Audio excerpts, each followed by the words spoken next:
আসসালামু আলাইকুম ওয়া রাহমাতুল্লাহি ওয়া বারাকাতুহু। রাসূল করিম সাল্লাল্লাহু আলাইহি ওয়াসাল্লাম বলেন, ৭ শ্রেণীর লোক কাল হাসরের মাঠে আরশের ছায়ার নিচে আশ্রয় পাবে। তার মধ্যে ১ নম্বর হলো ন্যায়পরায়ণ বাদশাহ।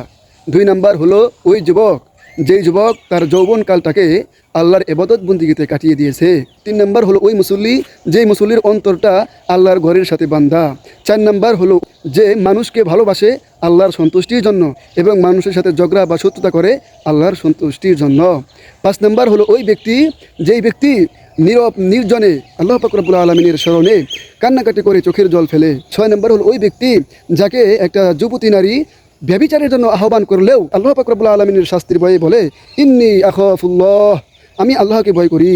৭ নম্বর হলো ওই ব্যক্তি যে আল্লাহর রাস্তায় এমনভাবে দান করে যে আশেপাশের মানুষ জানবে তো দূরের কথা, তার ডান হাত দিয়ে কি পরিমাণ টাকা দান করলো বাম হাতি টের পায় না।